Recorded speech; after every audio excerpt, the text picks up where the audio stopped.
And in the top left from Alien Esports, he's 1-2 in the group stages, and he definitely has a shot here to make a run for that top 4. Ladies and gentlemen, it is SoulSpirit.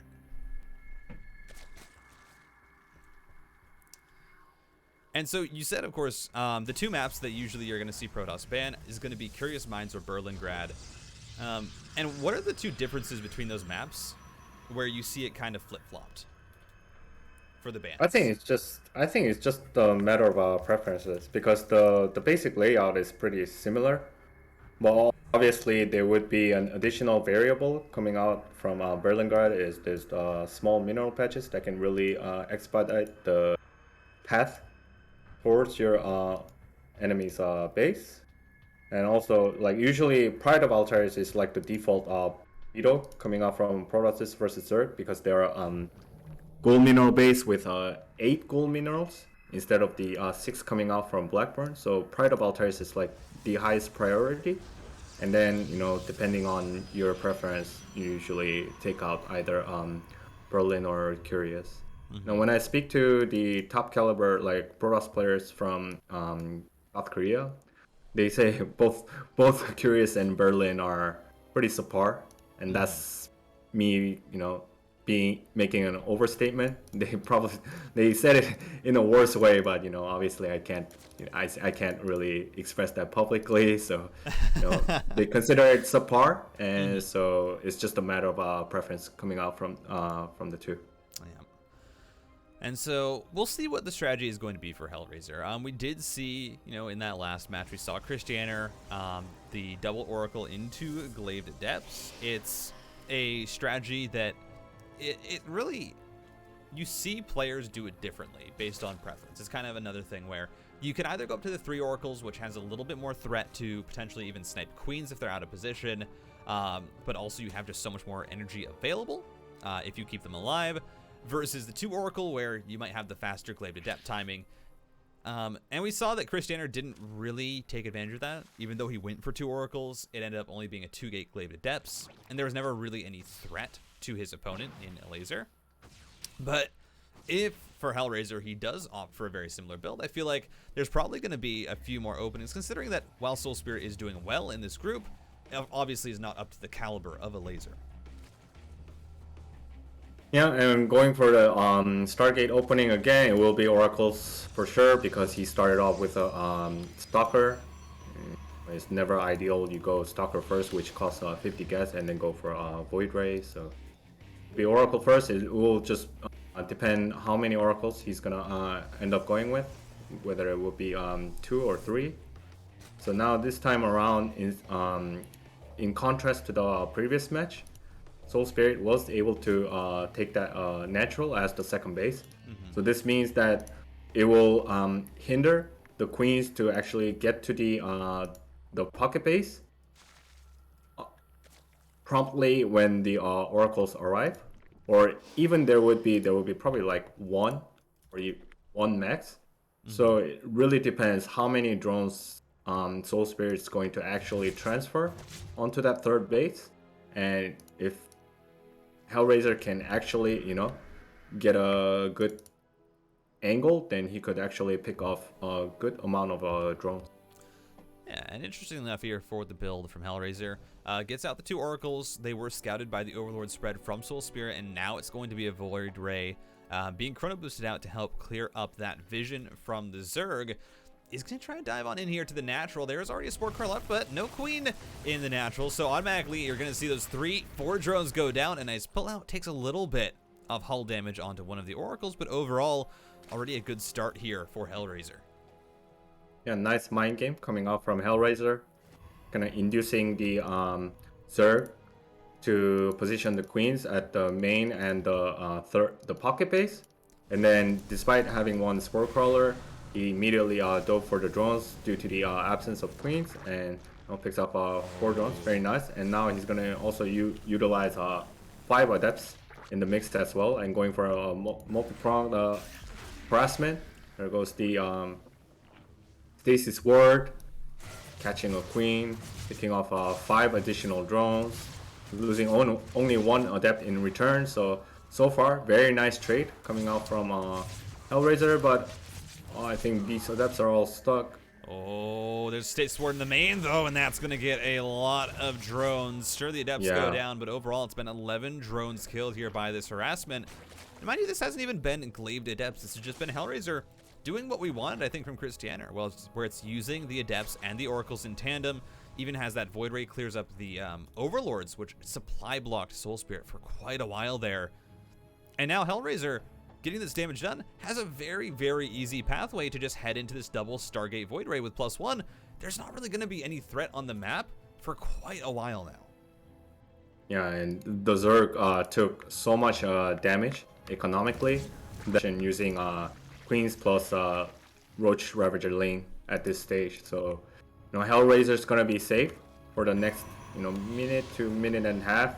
And while he's safe, he can, rack up as many Void Rays as possible. He's also getting a Fleet Beacon. I'd like to see a Forge, and there's the Forge. Hellraiser being on top of his game. And then now they're trying to snipe the 9 o'clock base from SoulSpirit. And if SoulSpirit doesn't react quickly, then it may actually fall by the Void Rays. I mean, that's just prismatic alignment coming through. The Queens are here, but there's not enough. That's going to be a hatchery going down. Absolutely brutal here for SoulSpirit at the start of this game. A State Sword and the Adepts making their way in. And Hellraiser is just absolutely everywhere on this map right now, getting so much damage done. Ooh! Another big Stasis Sword coming off from Hellraiser at the main, catching... How many drones is that? 6? 5? 5 drones. Yeah.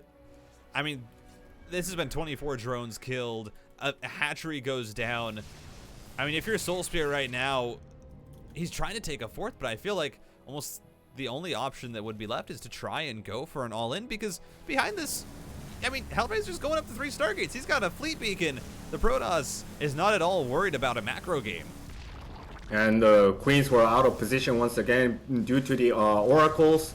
And now another 4th cancel induced by Hellraiser, and SoulSpirit just now starting at the 9 o'clock position once again. But the only downside for Hellraiser in that multi-prong attack was losing 1 Void Ray after getting a kill on that 4th. But we can completely allow that, because he has dealt so much damage. Like, it is substantial to a point I don't even think SoulSpirit can actually make any sort of all-in move at this point. Yeah, I mean, the Queens are in position now, but there's just so many Void Rays here from Hellraiser. Manages to pull away in time. I mean, he's got the Flux Veins. These Void Rays, they are speedy boys. The Queens are going to start to go down. Transfuses aren't even being used. And sure, there are Mutas on the way, but they're not out just yet. And Hellraiser, I mean, this game is just disgusting from him. Over almost 4K minerals lost. I mean, the Mutas are going to come in. It doesn't matter. GG, Hellraiser. A clean game 1. Yeah, clean indeed. Very nice multitasking coming out from Hellraiser, and SoulSpirit just couldn't catch up to it tempo-wise. And even though he knew what was gonna come, he just gave up a couple of weaknesses here and there, and Hellraiser just capitalized it completely.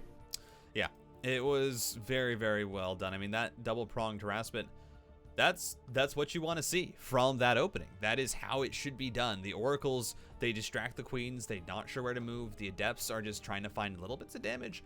And it was never very all-in for Hellraiser, That was just light committal to that pressure. Behind it, he had a 3rd. He was getting Void Rays. Eventually had a 4th on the way as well.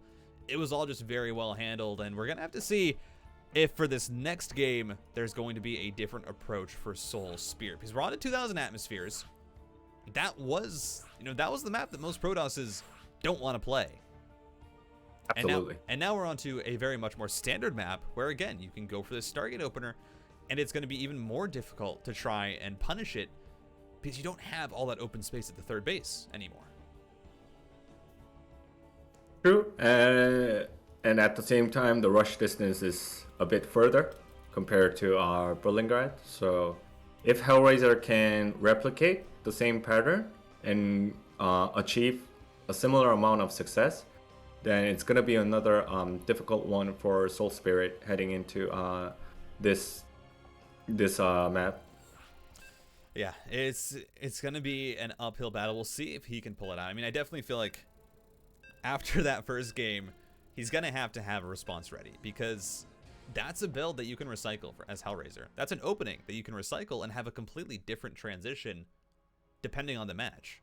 So you just have to be able to defend that early pressure if you are SoulSpirit. If not, then, I mean, I have a feeling this series might be very one-sided. But we are in to game number 2. It is on 2000 Atmospheres. Ladies and gentlemen, let's get into it. Right. At the top right side, we have SoulSpirit.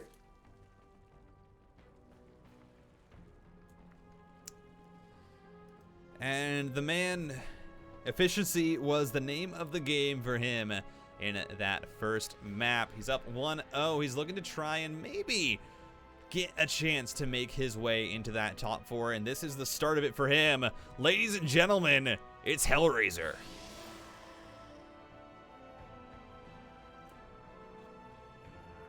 Okay, so once again, Hellraiser just going for a gateway scout instead of the 12 scout.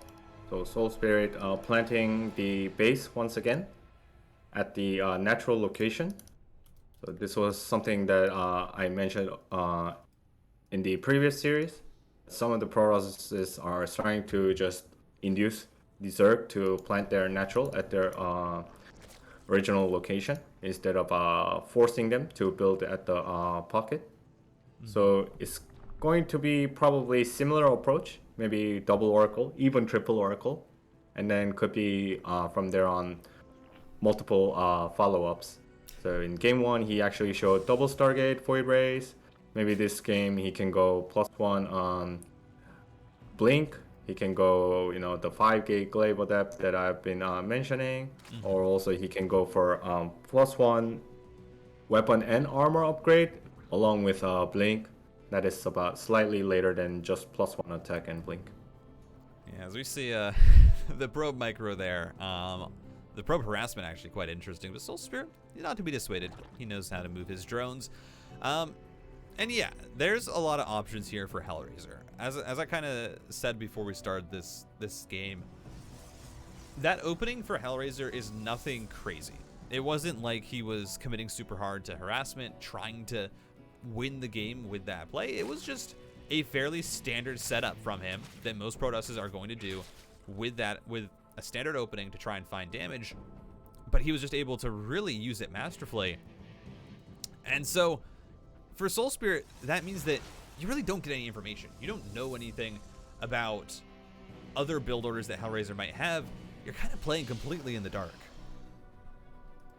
Yeah, and once again, starting with the Stalker first to chase out the potential Overlord if it were to be misplaced, and then probably gonna go with Oracle start once again. We'll just need to see how many Oracles that Hellraiser goes for, and then from there on it will totally depend on how Hellraiser is going to unfold his game plan.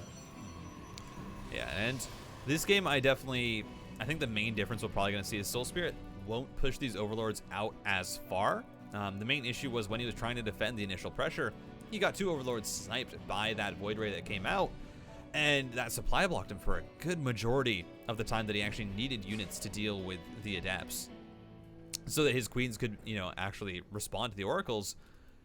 And so we should see, I mean, we already do see much more conservative Overlord placement. It will still be able to scout out that the Oracle is on the map. We'll just barely pass through the vision there.